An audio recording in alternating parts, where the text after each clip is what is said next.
everyone, myself Bhautik Trivedi, working as an assistant professor in IT ICT department of LJ Institute of Engineering and Technology. I will explain you the concept of gigabit Ethernet in advanced networking protocol subject. So first of all of you know the concept of Ethernet. Ethernet supported which particular IEEE standard? So IEEE 802.3 standard that supported for the Ethernet. And Ethernet again categorized into two. One, that is the fast Ethernet, and second one, that is the gigabit Ethernet. So here fast Ethernet that supported which particular speed? So that supported the 100 base, that's the 100 Mbps. And if you talk about the gigabit Ethernet, so that supported the 1000 Mbps, so that is the 1 Gbps. So this is the concept of the gigabit Ethernet. So here let's start with the concept of gigabit Ethernet. So first of all, talk about the history of the gigabit Ethernet. So here in February 1997, the Gigabit Ethernet Alliance announced one standard, and the name of the standard that is known as a IEEE 802.3Z. So IEEE 802.3Z task force directly reviewed the first draft of the Gigabit Ethernet standard. According to the IDC, by the end of 1997, 85% of the overall network connection generally using the Ethernet, means out of the 100%, 85% network connection using the concept of the Ethernet standard. Why we use the Ethernet standard? What is the reason behind that? The higher capacity Ethernet. Generally using the higher capacity Ethernet in a network management, that is the most important task. And must remember one thing, whenever you talk about the gigabit Ethernet standard, so gigabit Ethernet standard using 1000 base X, means using the 1000 base category, that is for the gigabit Ethernet. If you using the 100 base category, that is generally used for the fast Ethernet. So 1000 base X was ratified in June 1998. So this is overall history of the gigabit Ethernet. After that, gigabit Ethernet characteristics. Which particular characteristics that's the part of the gigabit Ethernet? So first, the most important one, that provide the speed of 1000 Mbps. 1000 Mbps means what? 1 billion beats per second capacity that is supported by the gigabit Ethernet, and that operate in a two mode. One, that is the half duplex mode, and second one, that is the full duplex mode. So that generally using the 1000 Mbps speed, that is the most important thing. Second one, that generally using the Ethernet frame format and MAC technology, that is the characteristics number 2 for the gigabit Ethernet. Which particular technique?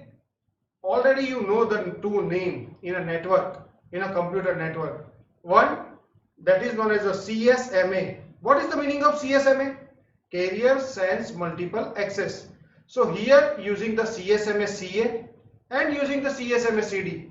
What is the meaning of CD here? Collision detection.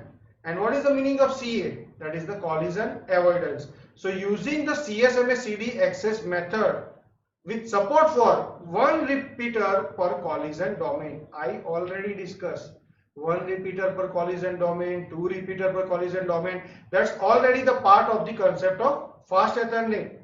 So here that is the compatible with 10 base T and 100 base T.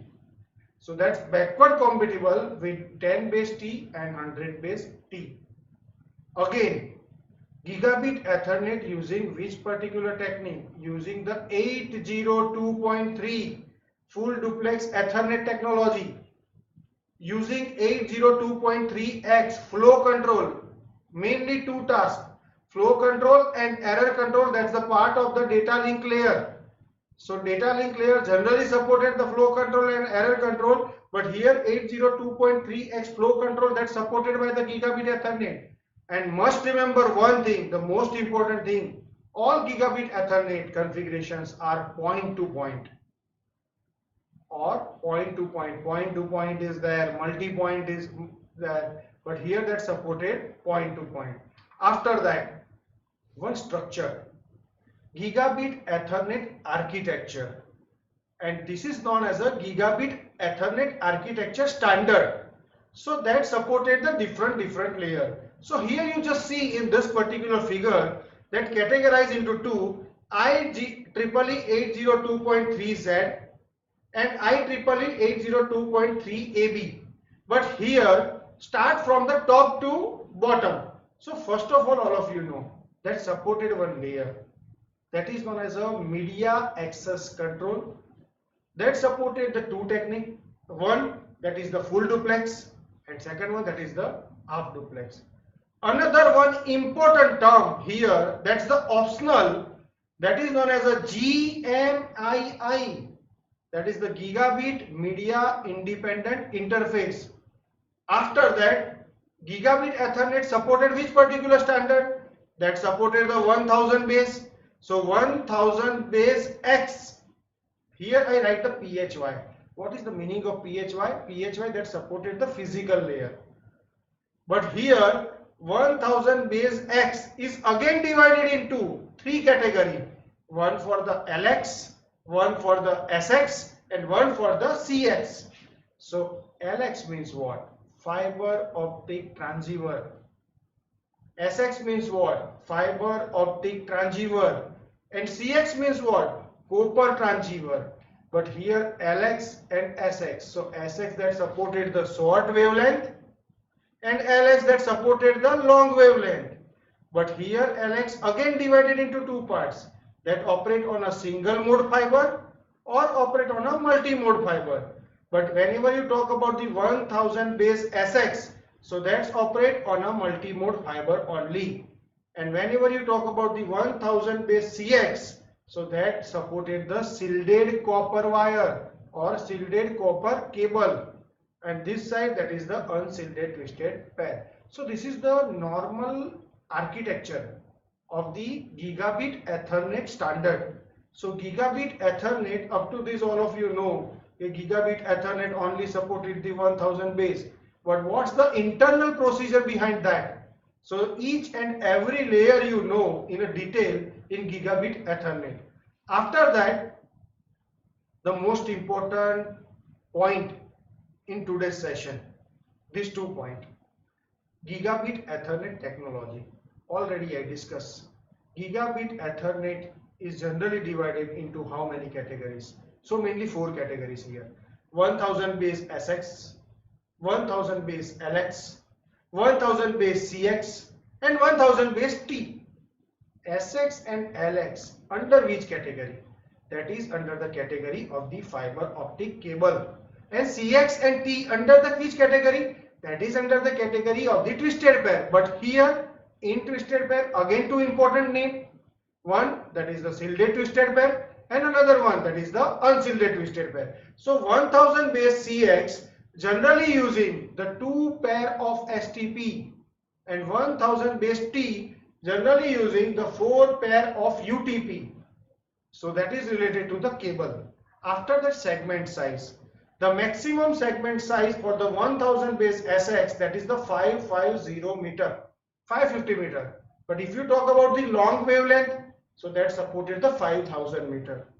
1000 base CX means that is totally related to the copper cabling, so 25 meter for that, and 1000 base T using the 100 meter. So whenever you talk about the segment size, so the minimum one that is the 1000 base CX and maximum one that is the 1000 base LX. After that, 1000 base SX generally using the multi-mode fiber, 1000 base LX generally using the single or multi-mode fiber, 1000 base CX generally using the shielded twisted pair, and 1000 base T generally using the unshielded twisted pair. But which category? Category number 5. After that, 1000 base SX means what? That is the fiber short wavelength. 1000 base LX means what? That is the fiber long wavelength. 1000 base CX means what? That is the copper shielded twisted pair. And 1000 base T means what? that is the copper unshielded twisted pair. So based on the fiber channel physical signaling technology, you can divide into this category. After that, this is the diagram. Already I discussed in a fast Ethernet, but here that's the diagram for the gigabit Ethernet. So gigabit Ethernet generally divided into physical layer and data link layer characteristics, but data link layer is divided into two parts, LLC and MSC. LLC means what? Logical link control, and MSC means what? Medium access control. After that, GMII, Gigabit Media Independent Interface, and Media Dependent Interface, that is the MDI.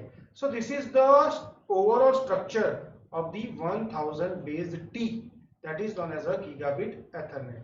Why we use the GMII in Gigabit Ethernet? So what is the logic behind that? It allows any physical layer to be used with a given MAC.